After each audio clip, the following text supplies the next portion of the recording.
we're going to talk now about some engagement and automation tools, and I'll switch our polling to one about automation. That's maybe a little bit newer in the nonprofit world, but let us know if you're doing anything already around automation.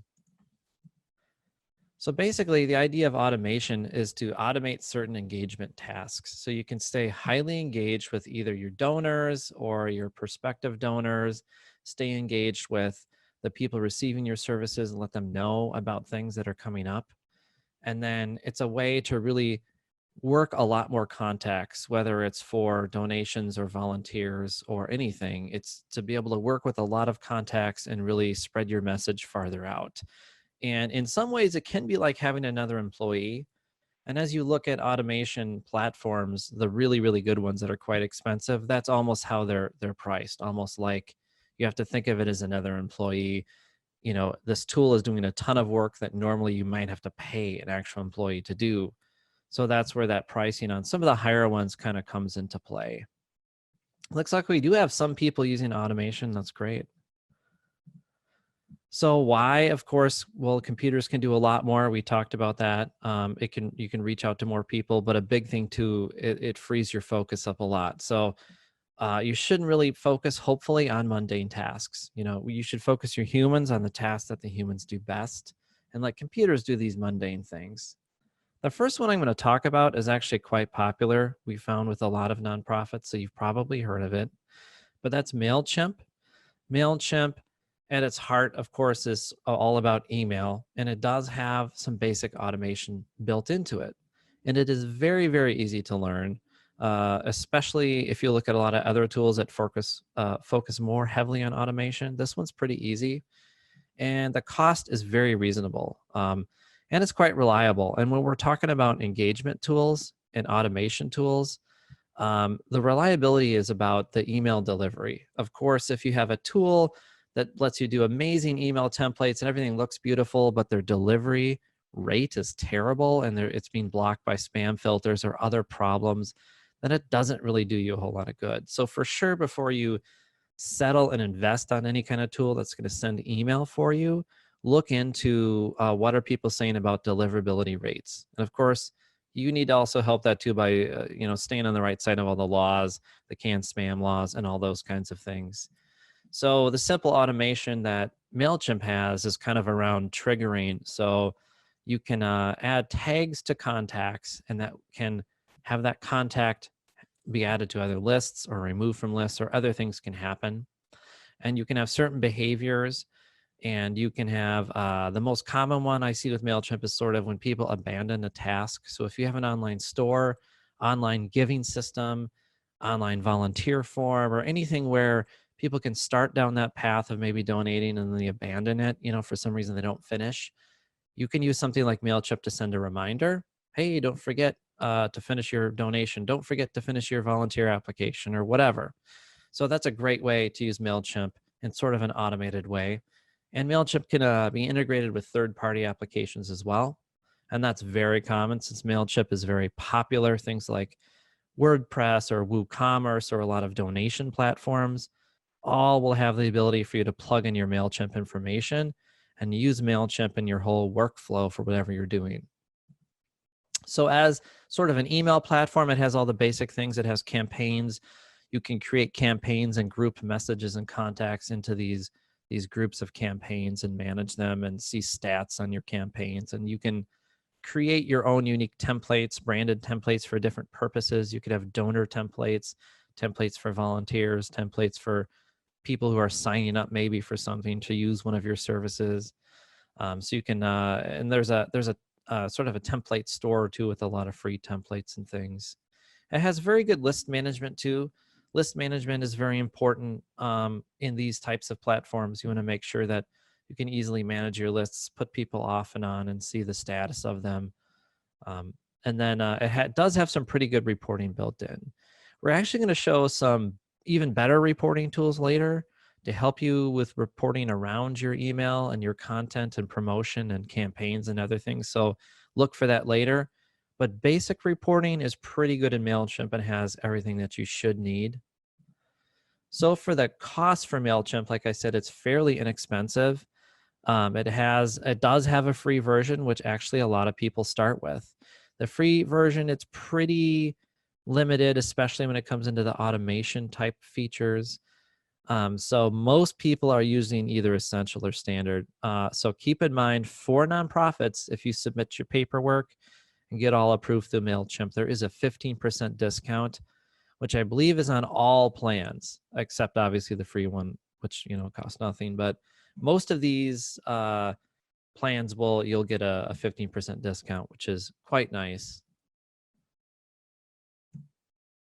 So, when looking at a couple different platforms, seeing if it's right for you, it's really great if you need inexpensive email marketing. It's quite inexpensive compared to a lot of other things.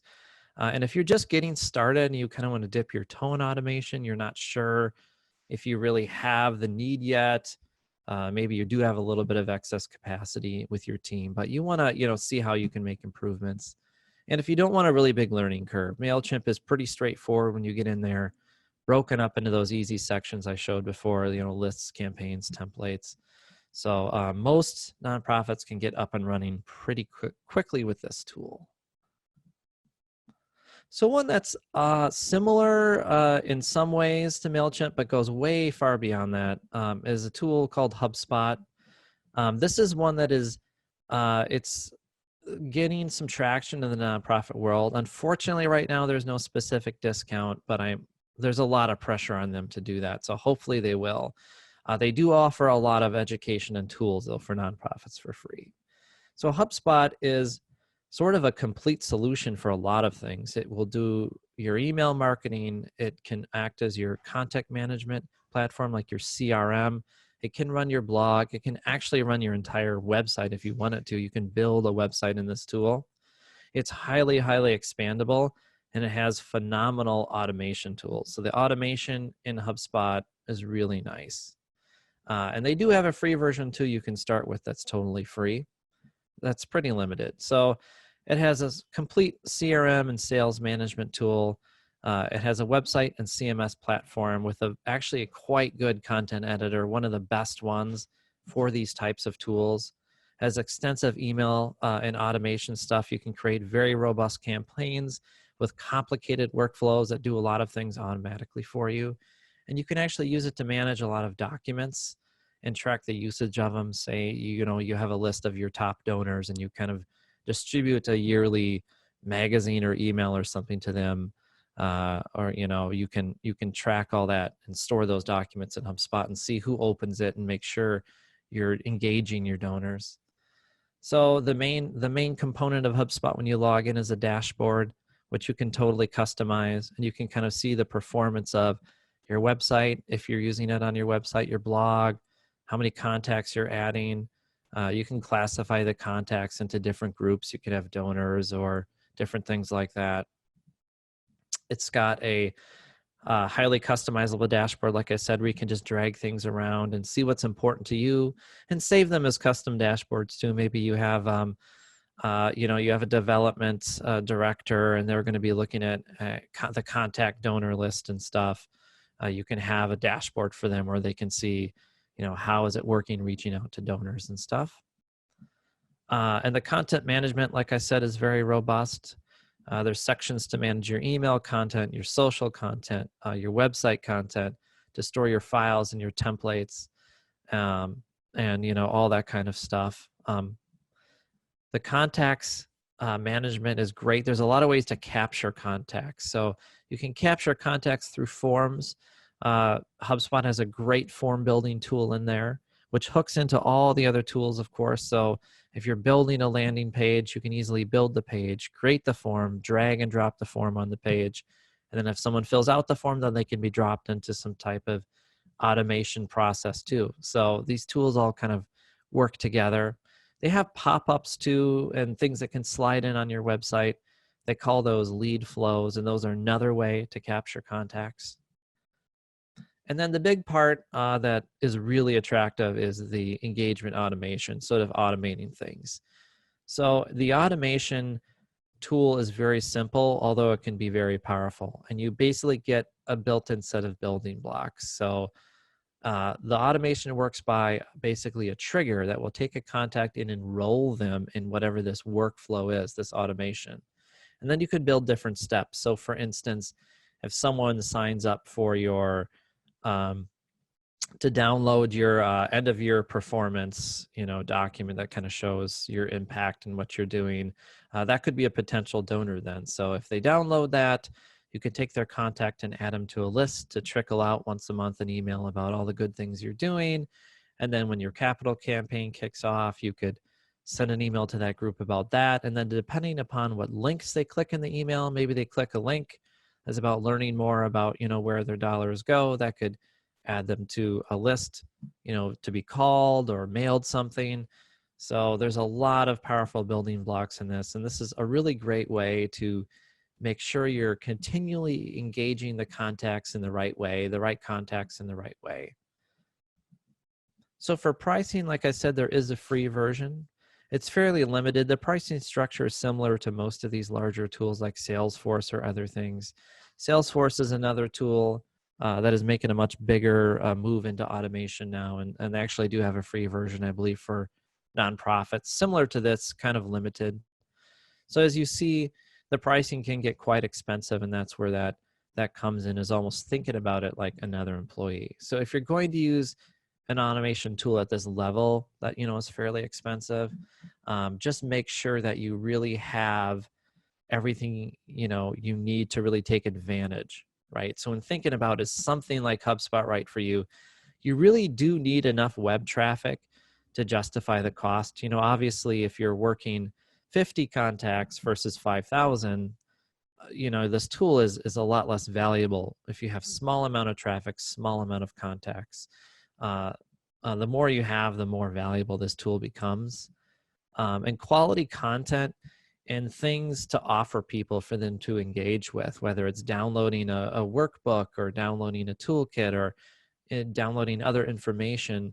Typically, you're capturing contacts as they interact with your site and download resources and tools.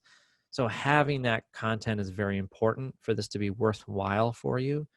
And then also a tool like this can get quite complicated. The basic things are simple, but there is a lot of configuration, especially if you're going to run your blog or your website through a tool like this. So working with an agency that knows these tools, that's a reseller, is a big bonus. So Arcstone is actually a reseller of this particular tool and a couple other ones. But that's a big help, is having an agency that already knows it, that can provide you with best practices and training and things like that. Hey, Nick, before we can continue, one other thing with HubSpot, back to this screen. One thing that we've seen happen a few times, that people kind of take the plunge into HubSpot and they're paying for the monthly subscription, but they're not ready to go. So I would urge you, if you're going to take the plunge into HubSpot Spotland, make sure that you've got, like, you're thinking about your content offers and have everything kind of planned before starting to, pay the $800 a month or what have you. Yeah, that's a very good point. And of course, another great point is start out with the free one if you're not sure. If you're like, is this actually going to work? Will this tie in with the other systems we already use? Whatever. Most of the tools we try to pick have some kind of free option, so you can at least dip your toe in it.